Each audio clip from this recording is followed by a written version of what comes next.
Hello, everybody. Welcome back to Cure for the Common Game. Today, we're going to talk about Mayael the Anima, Anima, or whatever. May is Bay. Okay, that's what we're going to talk about. This was a request. I built this a long time ago. I've updated a little bit here and there, but this is a request from one of you guys, one of your viewers, and you want to see my version on the mail. I don't think I've added anything from a monk yet, or maybe a couple of sets in here. But anyway, this is what I've got. Uh, Showing the Chromatic Lantern. Obviously, Chromatic Lantern is a beautiful, wonderful card. I typically only try to use it in 3, 4, 5 color decks.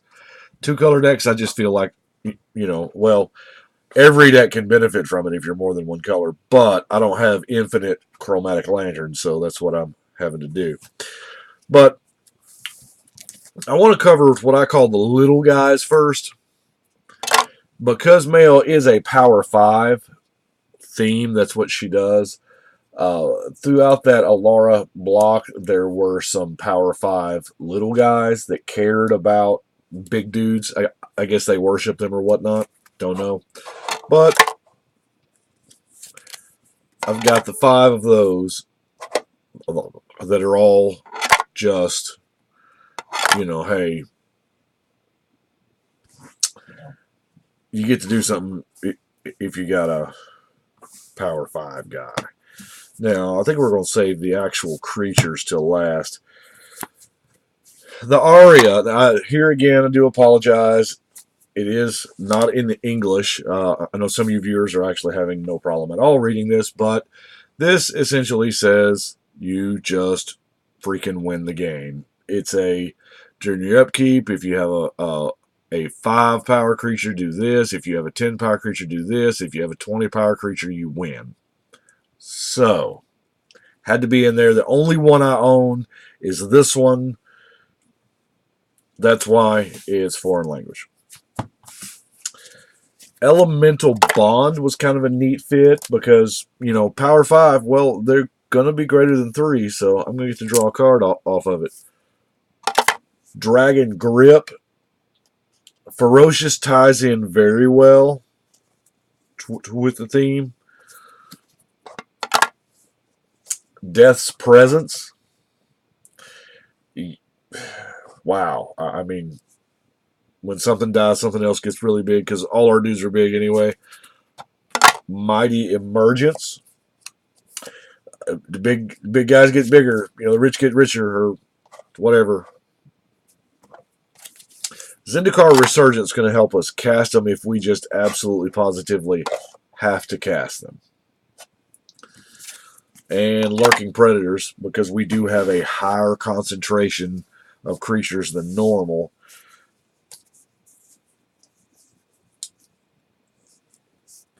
Quicksilver Amulet, another cheaty face way to do it. I prefer Quicksilver Amulet over Elvish Piper, even though I am running green, because Elvish Piper dies to everything. It's a 1/1, and just being an artifact's a little bit harder to kill than just a 1/1 dude for 4 mana. So that's why.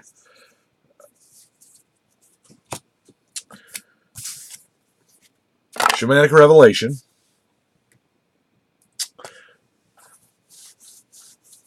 We're going to have a lot of creatures. We're going to have a lot of big creatures. This is one of those cards that just seemed like a natural fit for me. Nissa's Revelation. Scry 5. I mean, I love I love me some Scry. Scrying 5 is just, it's bordering on insanity. Now, Vine Snare is a personal fog. It just about is not going to affect you. But a Goblin player has his feelings hurt. Okay, let's get into some big guys here. Paleoloth is a Power 5 guy that cares about Power 5. Spearbreaker Behemoth makes Power 5 indestructible. The Gargantuan makes Power 5 first strike. He makes them vigilant.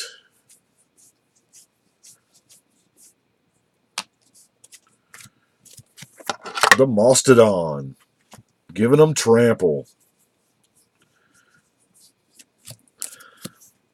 Spellbreaker Behemoth, making them where they can't be countered. Oh, I forgot another little guy, the God Toucher. My bad. You can prevent damage to one of your big guys. Okay. So now, Avacyn is not in here. Iona is not in here. Those are good cards. If you've got them, run them. I don't have any extras because I mean they're, like I said, they're amazing cards, but I just did not have them at my disposal when I built the deck. I did, however, have a Giselia. Double half is amazing, and I think I'm going to take her out of the picture so that we can get a real good focus going on here. I say a real good focus.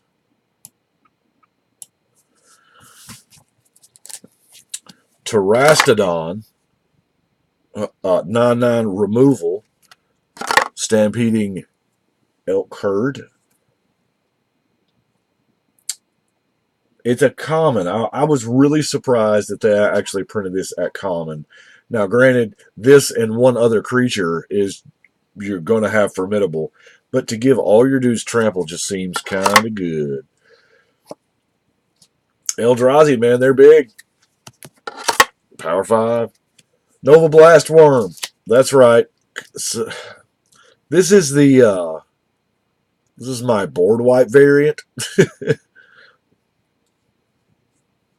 Yeah, it does, destroy all your other stuff. But if you've got your indestructible guy, you can kind of get around that. The Green Warden. Rurik Thar, since we are playing a whole lot of creatures, Rurik Thar can alter a board state dramatically. I mean, the one deck I have him as the general, y'all seen that one. It is just beautiful. And Fido Titan, now, everybody kind of frowns at the Fido Titan because of that 2 toughness. But you know what? If they're blowing a lightning bolt on my Fido Titan, I'm down with it.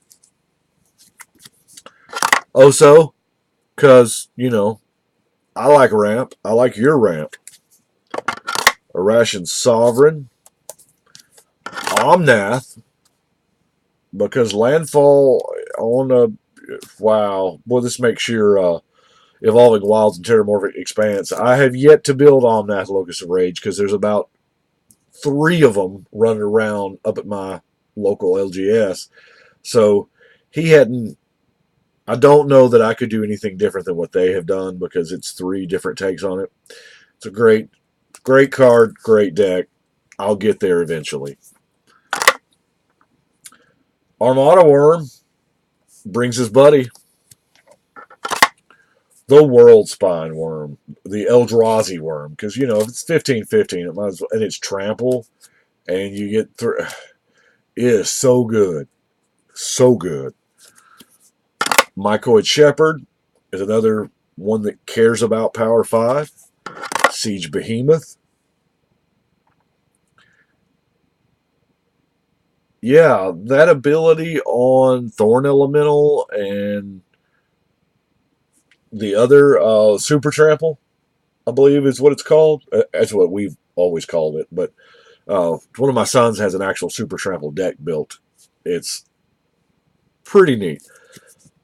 Pathrazor, because, Annihilator wasn't broken enough. We might as well play with it. Baneslayer Angel is, I'm telling you, Baneslayer is, this card I think was made for EDH, even though it was at a time when it wasn't exactly as popular as it is right now. Demons and Dragons is a very dominant force. Y'all know this. Breaker of Armies. Because if you just got to print a lure on a creature, you might as well put it on a 10/8. It's ridiculous. Gaze Revenge. I don't know that many people... I haven't... I guess individual results will vary, but I haven't had a problem with my creatures being countered unless it's just something dumb.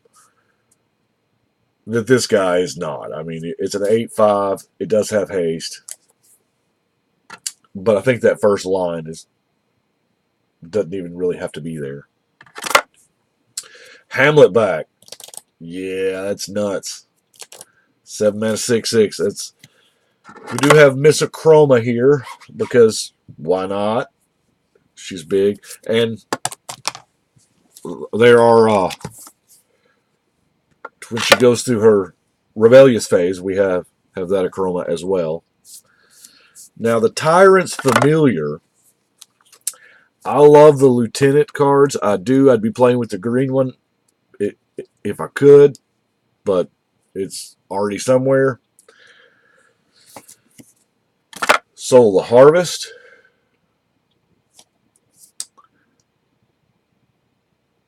This translates to play a creature, draw a card. So, and actually enters the battlefield. So you don't have to cast it. You can bring it back. I like Soul the Harvest. He's meh in most scenarios because he is a 6 mana 6/6. But in this deck, it's pretty good. Our 7/5 Mana Flare. Desolation Twin. That's the last of the Eldrazi that I'm using. Yes, I could easily put in Ulamog Kozilek and the new Emrakul, the Promised End. But as of right now, those cards are a little still in demand, and I'm going to wait till the price falls on them before I pick up my couple dozen apiece or whatever it is that I'm going to get. Now, Cara Metro is another. I mean, she's 6/7. She's indestructible. Yeah, it's going to take a little bit of doing to get her online. But until then, you're going to be ramping. And we also got Pooferos from that God Cycle. Now, the new God Cycle, I guess Ronus. Ronus would be a neat fit. Okestra wouldn't be. Hazmat, I'm not real. But that is what I have got right now for Miss Mayael. Get her back in the frame there. Let me know what you think.